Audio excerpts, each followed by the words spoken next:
Espagnol. Monsieur le Président, Madame la vice-présidente et ministre des Relations extérieures de la République de Colombie, Monsieur le ministre des Relations extérieures de la République de l'Équateur, Madame la ministre des Relations extérieures de la République de Panama, Monsieur le secrétaire général de l'OEA, Monsieur le secrétaire général adjoint de l'OEA, Madame la secrétaire générale de la CARICOM, Monsieur le président exécutif élu de la CAF, Monsieur le vice-président de la BID, Mesdames, Messieurs, ambassadeurs et représentants permanents, Mesdames, Messieurs les observateurs permanents, chers amis, permettez-moi de commencer mon propos en remerciant Monsieur le Président pour avoir pris l'initiative de convoquer cette session extraordinaire du Conseil permanent de l'Organisation hémisphérique sur la crise humanitaire provoquée par le séisme dévastateur du 14 août dernier. Mes remerciements vont aussi à vous tous qui avez répondu présents à cette convocation. Ceci constitue, à mes yeux, une marque d'intérêt et de sympathie pour le peuple haïtien si durement frappé, et ce geste nous va droit au cœur. En son nom, au nom du gouvernement que j'ai l'honneur de diriger et en mon nom propre, je veux vous exprimer notre profonde gratitude. 11 ans après le terrible tremblement de terre qui a ravagé notre capitale, Port-au-Prince et ses environs, le 12 janvier 2010, mon pays a été une nouvelle fois frappé par un séisme encore plus puissant qui a affecté cette fois-ci une région moins densément peuplée, ce qui explique que le bilan en termes de pertes en vies humaines, de blessés et de destruction physique soit moins lourd. C'est toute la presqu'île du Sud qui a été touchée. Toutes les communes, toutes les villes, tous les villages ont subi des dommages considérables. Une commune comme l'Asile, dans le département des Nippes, est complètement rayée de la carte. Pas une seule maison, pas un seul édifice n'a été épargné. Le dernier bilan partiel, hier soir, par le Centre d'opération d'urgence nationale, fait état de 2189 morts confirmés, dont un consultant de l'organisme OPS-OMS, 332 disparus, 12 268 blessés. Plus de 136 800 familles sont sinistrées. Et près de 700 000 personnes ont besoin d'une assistance humanitaire d'urgence. Sur le plan physique, Nous comptons à ce jour 30 122 maisons de différentes tailles complètement détruites et 42 737 endommagées. Des bâtiments publics, des églises, des écoles qui servaient habituellement d'abri provisoire en cas de saison cyclonique ont été sévèrement touchés. Les dégâts sont considérablement importants en matière d'infrastructure. Routes coupées, ponts endommagés, éboulements et glissements de terrain, autant de difficultés qui ont ralenti l'arrivée des premiers secours dans certaines zones.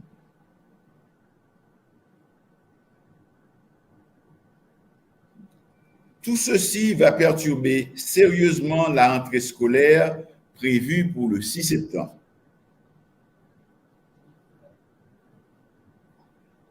J'arrête là cette litanie de dégâts pour constater que la presqu'île du Sud, qui vient d'être ravagée par le séisme, se situe sur la trajectoire régulière des cyclones. Elle commençait à peine à se relever après avoir été rudement frappée en octobre 2016 par l'ouragan Matthew. Mentionnons aussi que moins de 48 heures après le séisme, la dépression tropicale Grace s'est abattue sur la zone sinistrée et on annonce d'autres ouragans plus puissants avant la fin de la saison cyclonique. Face à cette situation, le gouvernement haïtien a pris ses responsabilités. Nous avons déployé des équipes de recherche et de sauvetage, des médecins volontaires,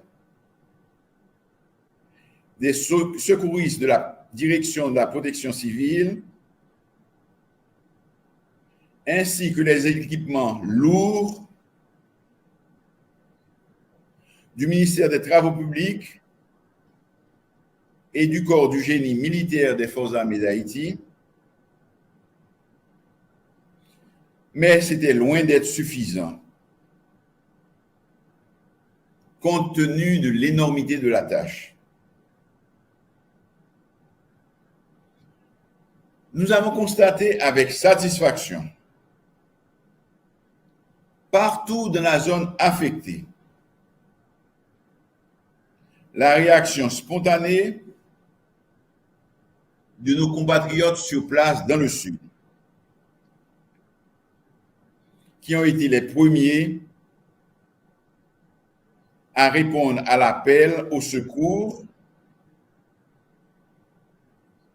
de leurs voisins et de leurs proches,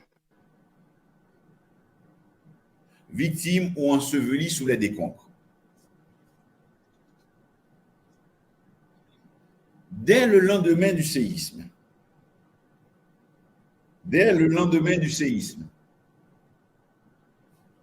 je me suis rendu sur le terrain pour voir l'étendue des dégâts et rencontrer la population. J'ai été frappé par le comportement de mes compatriotes du Sud, par leur dignité dans le malheur, et la souffrance. Et surtout, par leur volonté de vivre et de se reconstruire. J'ai rencontré une vieille dame assise devant sa maison, complètement détruite. Elle avait perdu sa fille dans l'effondrement de la maison. Mais elle avait recommencé un petit commerce dans la rue. Car elle voulait se prendre en charge et ne dépendre de personne.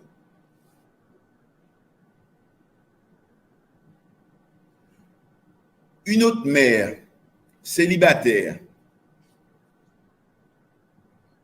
rencontrée elle aussi devant sa maison, complètement détruite, m'a dit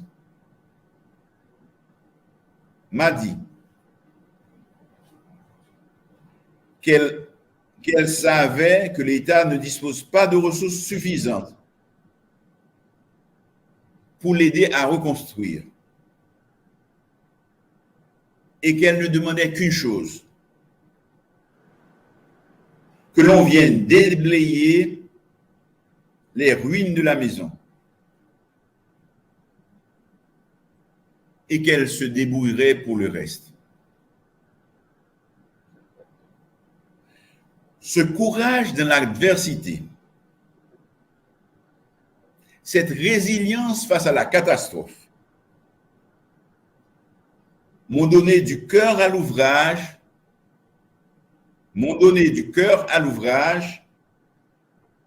et m'ont également donné confiance dans la capacité du peuple haïtien à rebondir et à surmonter cette épreuve. Je veux saluer ici la promptitude avec laquelle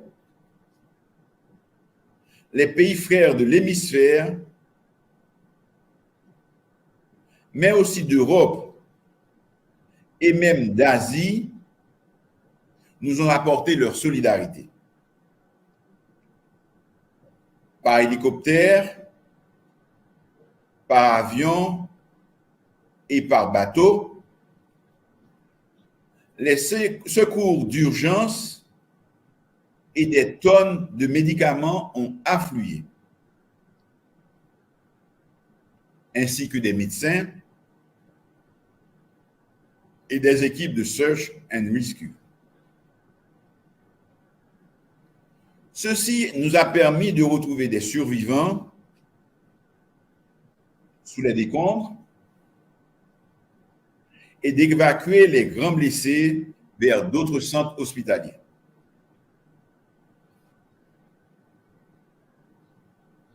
Nous avons appris des leçons de la gestion de la crise humanitaire de 2010. C'est pourquoi mon gouvernement a décidé la coordination des réponses aux urgences d'aujourd'hui à une institution unique, la direction de la protection civile. Et nous avons demandé à tous les donateurs, les États, organisations internationales, non gouvernementales et gouvernementales,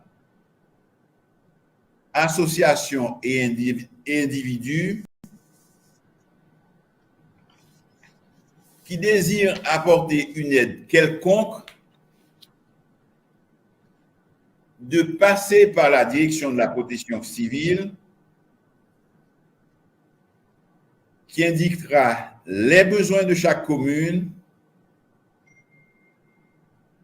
de chaque village et de chaque zone reculée non encore desservie.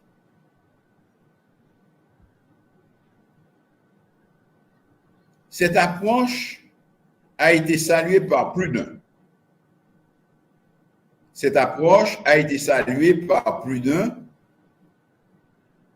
car elle devrait nous permettre d'éviter les erreurs du passé.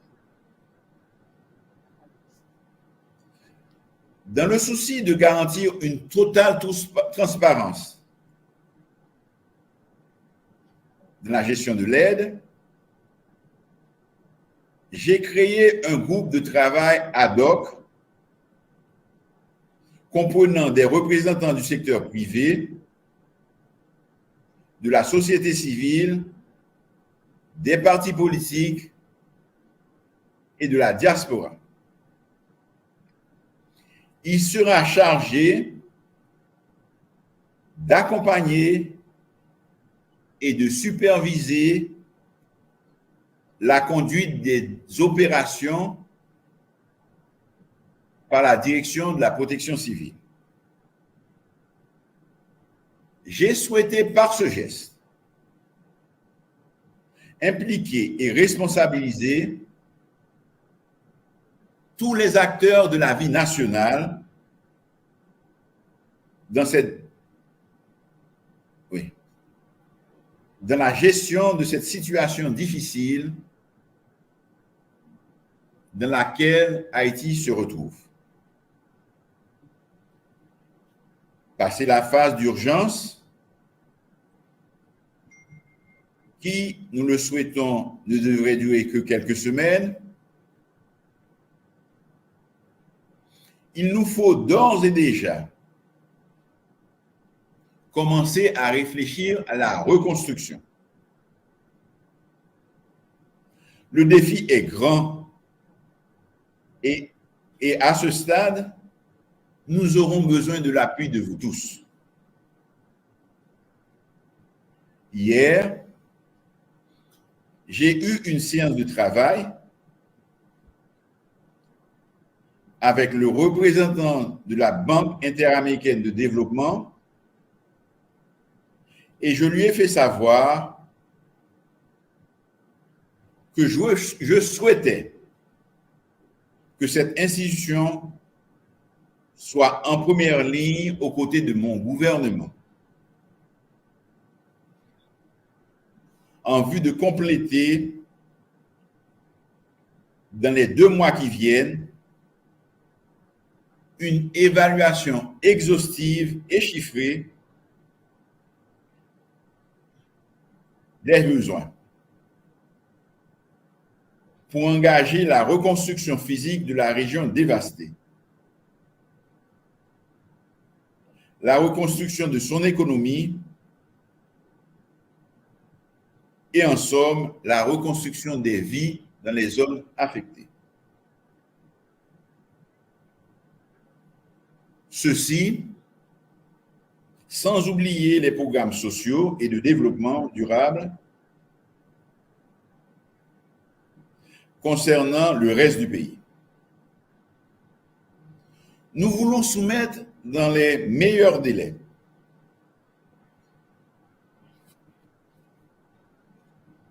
un tel document à nos bailleurs de fonds.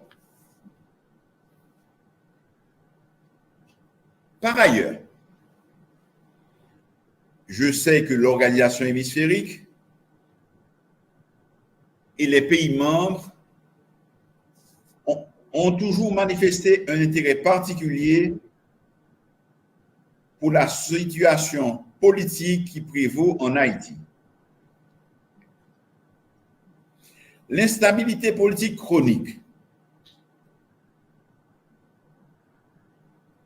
aggravée par l'assassinat odieux et révoltant du président de la République, et les problèmes de sécurité demeurent des sujets de grande préoccupation pour nous tous. J'ai pris l'engagement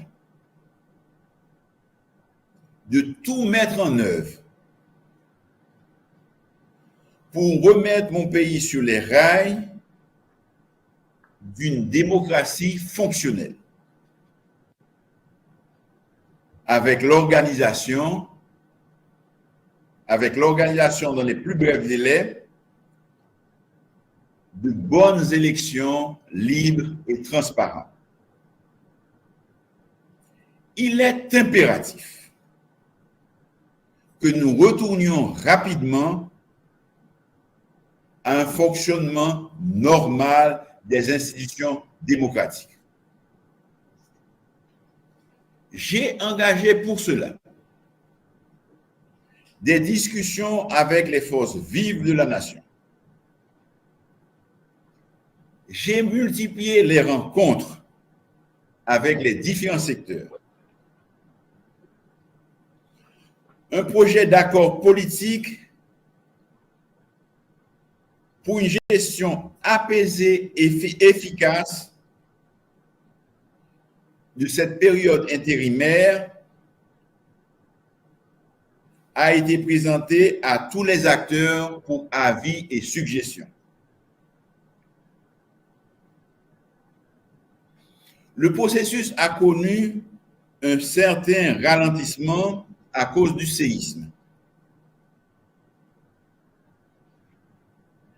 qui a mobilisé toutes les énergies.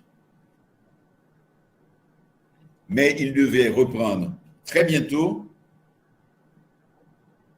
et aboutir aussi rapidement que possible.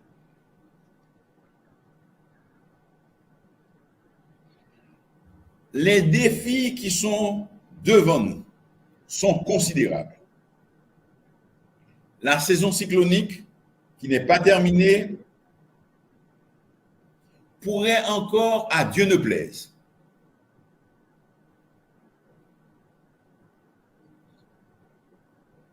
venir ajouter à nos malheurs,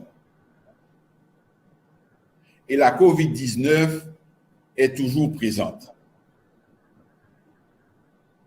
Elle contamine et tue. Monsieur le Président, Mesdames, Messieurs, pour terminer,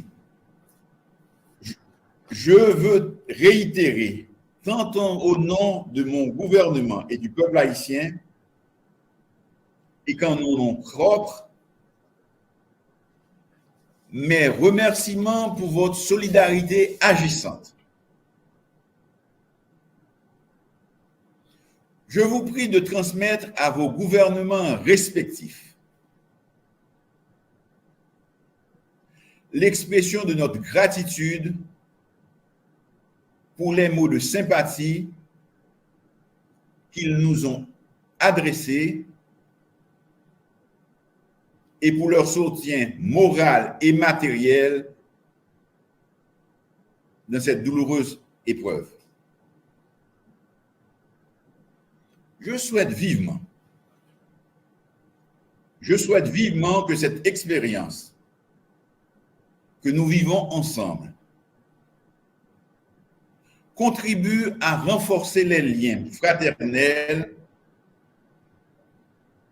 et solidaires qui unissent tous les peuples de l'hémisphère. Je vous remercie.